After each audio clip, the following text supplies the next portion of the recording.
The classic team travel versus team cashback debate. If you spend enough time in the credit card game, at some point you're going to question whether or not you're getting the maximum amount of rewards possible or leaving money on the table by choosing one side over the other. And after running this channel for a few years now and seeing countless data points of people using every setup possible, I've come to realize that most people think about this argument completely wrong, including myself in the past. So that's why today I want to break down the real differences between team travel and team cashback, which one earns you more value than the other, and explain why the best strategy is not as simple as people normally make it out to be. The first place we're going to start is the psychology of cashback versus travel, since in reality, this is where the main difference between the two lies. Let's be real here. The credit card game is not just about earning the most amount of value back as possible. It's actually about feeling like you're getting the most value back, and that's why this debate is so divided. Some people love seeing cashback hit their accounts because it's tangible, simple, and instantly usable, but other people like travel rewards because it makes these luxury experiences feel free, even if that's not actually the case. But what's interesting is that your brain is going to perceive these rewards completely differently depending on how they're presented.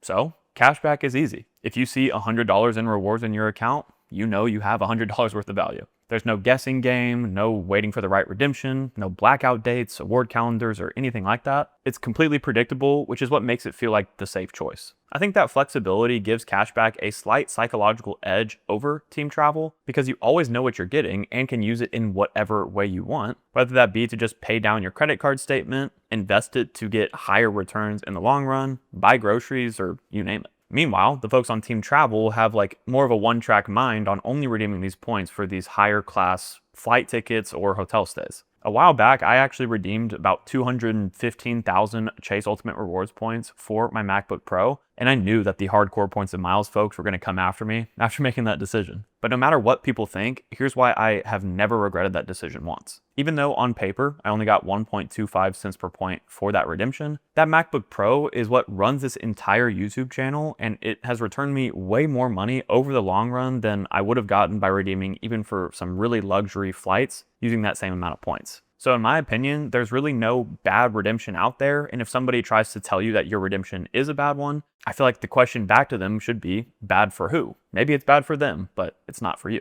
Travel rewards really tap into a completely different side of your brain, the one that craves experiences rather than material things. Just think about it. Whenever you redeem, say, 50,000 points for a $3,000 business class flight, it feels like you're getting insane value. But how many of us actually ask ourselves if we would have spent $3,000 in cash on that in the first place? The perception of getting something aspirational for free is what makes it so addicting, and credit card companies know this. That's why these travel rewards programs make their redemptions seem so exciting, even if they actually end up requiring a lot more effort than a cashback redemption and make you spend more money over time to fit that lifestyle. I'd say that the best choice between cashback and travel really just comes down to how you perceive value. A lot of times redeeming for cashback can feel like the smarter financial decision, especially if you're investing those points and seeing them return far greater than a 1 cent per point redemption over time. But if you want to feel like you're unlocking some exclusive aspirational travel that you probably wouldn't have paid for in cash, travel rewards is where it's at. Don't forget here though that you actually can,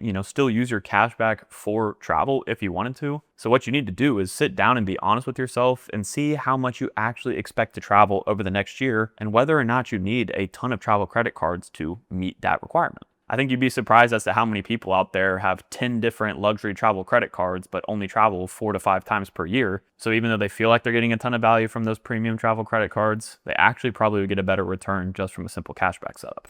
No matter what team you're on, earning more points while keeping your cash flow flexible is key. Melio is an online payment platform that helps small and medium businesses manage and streamline their finances. If you've struggled to hit large minimum spending requirements like $30,000 in 3 months on the Venture X business because some of your highest expenses aren't able to be paid with a credit card, Melio solves that issue. You can just charge your card and Melio will take care of the rest by either sending a check or making a bank transfer directly to the vendor. This allows you to hit big welcome offers you may not have been able to otherwise, rack up a ton of points, and extend your cash flow while paying for expenses you would have had to anyways. There is a 2.9% fee for doing so, but depending on the points you're earning, it could be well worth it. Beyond credit cards, Melio also offers same-day ACH and instant transfers for fast and flexible payments. And if you do business internationally, you can pay vendors using USD or foreign currencies at competitive exchange rates. Melio also makes it easy to keep your accounting organized by seamlessly integrating with QuickBooks and Xero, which reduces manual work and just keeps your finances more automated. You can even manage everything on the go with their mobile app, whether that be approving payments, tracking expenses, or sending money from anywhere. It's free to sign up and super easy to use, so feel free to try it by clicking the link down below to schedule your first payment today.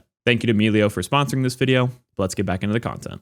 Of course, feelings are just one part of the equation here though, so let's get into the numbers for you math nerds out there like me. Most people think that travel points are the best option because of those really crazy redemptions that you see online, but those redemptions don't tell the full story. Let's start with the cashback side here because the beauty of it is that it's extremely simple. If you have a card like the Citi Double Cash that gives you 2% back on all of your purchases, you know that you are earning 2 cents per dollar spent on that card. There's no redemption strategy needed, no transfer partners, no fluctuating point valuations. If you spend, say, $50,000 a year on that card, you will get exactly $1,000 back in your pocket. Travel rewards, on the other hand, are a lot more nuanced. Let's take a travel card like the Capital One Venture X that gives you 2x back on all of your purchases like the Citi Double Cash. There's a big difference between 2% and 2x because the x on the travel side is completely variable and depends on the exact redemption you do. Keeping the Capital One Venture X as the example here for the travel side, really the best way that you're going to ever use your Capital One miles is with their transfer partners. And let's say that I didn't do a ton of research and got a pretty average 1.5 cent per point redemption for my miles. Well, that's effectively 3% on all of my earning rather than just 2x, meaning that it's better than a 2% cashback credit card. But here's where things get a little bit tricky and can either play really well into your favor or actually take away a lot of value. If instead I did my research and found a good business class flight redemption that gave me 3 cents per point for my Capital One miles, well, now that 2x earning category effectively netted me 6% back on all of my spend, which blows a 2% cashback credit card out of the water. But let's say instead that you use those miles to transfer out to like Choice Privileges, for example, who has an average point valuation of 0.8 cents per point, and now you're earning less than 2% back effectively, meaning that a cashback credit card would have been the better option. One of the biggest sub-debates within this topic is whether or not 3x points and miles is better than 5% cashback, because those are kind of like the two most common earning rates you're going to see across those two different types of cards. To look at an example here, let's compare putting your dining purchases on the $95 Chase Sapphire Preferred versus the $0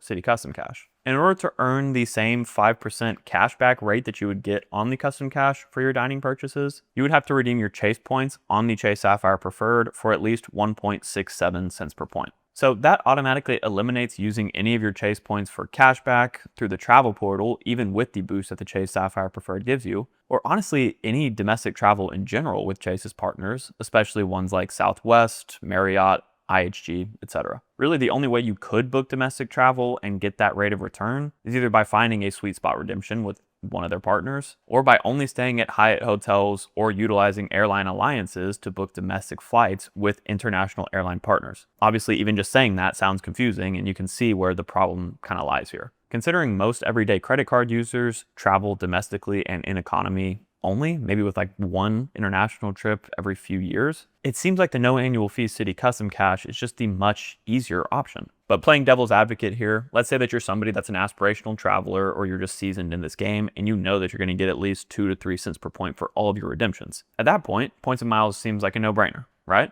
Well, not so fast. There are more things to consider. For one, you have added fees and expenses, so sure, you're going to get your hotel accommodation and your flight paid for in points, but what about all of the extra fees, like the transfer fees for your points, or maybe you have to pay for a checked bag, and that's just to get to your destination, but once you're there, you're obviously going to have to pay for food, excursions, etc., and that is where the real money starts to add up. Second, there's also limited award availability, so usually the best redemptions are not necessarily easily accessible, so it requires a ton of time for you to actually find the best bookings. And the way that I travel is that I usually have set dates for all of my trips because I'm either traveling with family, friends, or what have you who have normal jobs and can't just, take off whenever they want. So flexibility is not always an option for me. And I'm just one person. I can't imagine doing this with a family where you're going to have to work around so many different people's schedules. Sometimes it's just really hard to find the best redemptions possible. And third here, of course, travel credit cards have annual fees on them, and those can reach into the $400, $500, $600, $700 range for a single credit card. And while those cards do have benefits to help offset those annual fees, a lot of people don't really take the time to actually give themselves a realistic expectation of how much value they'll get from their cards when thinking about whether or not they would have paid for those benefits before having them. So mathematically, which team earns you more?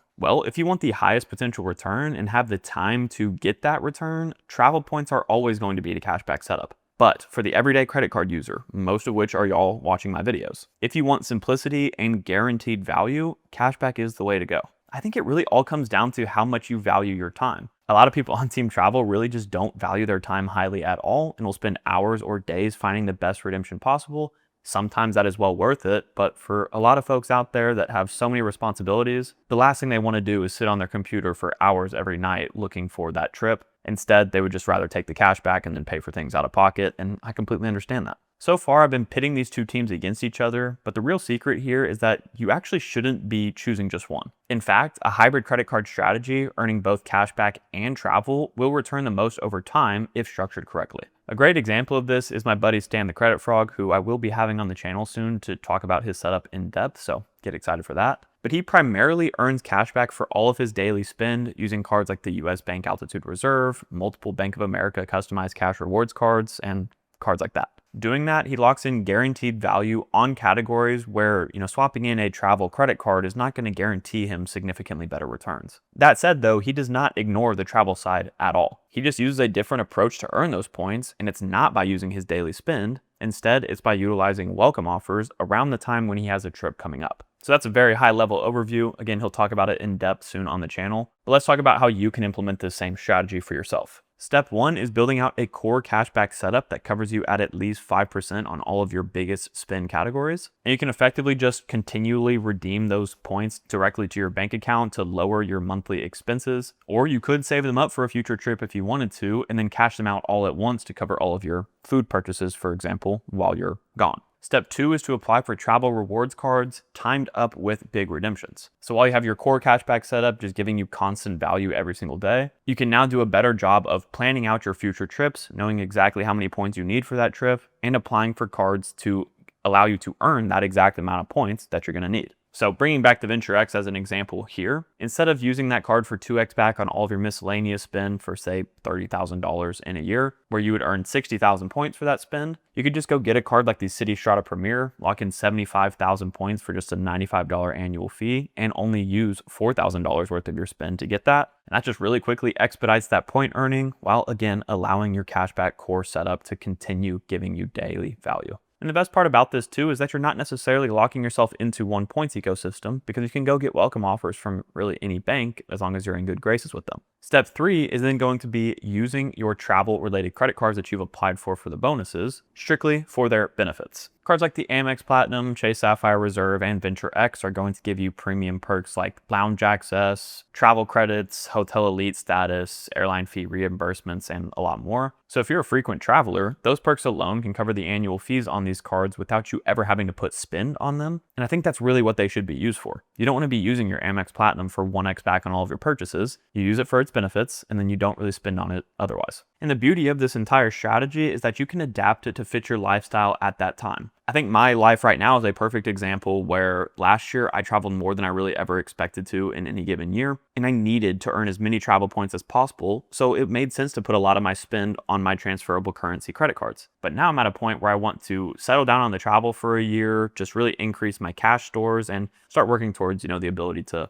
get a house in the future and stuff like that. So if I'm not traveling that much, it really doesn't make sense for me to earn transferable currencies at just like a 2 to 3x rate on my spending. Instead, I'd rather earn 5% cash back and just put that into my bank account, because that's what fits my goals right now. And while I'm not perfect at this and my setup is not really well set up for this just yet, that is my future goal, and I think it should be a lot of ours. And once you start thinking about the credit card game in this way, you'll realize that the team travel versus team cashback debate really just doesn't matter at all, because the real winner is team hybrid. I intentionally covered all these points from like a bird's eye perspective here, but if you want to see me directly apply these fundamentals to my members' wallets who I audited recently, go ahead and click into this video next. As always, Odin and I both want to say thank you guys so much for watching this video. If you did enjoy it, please consider leaving a like and subscribing to the channel, and we'll catch you guys next time.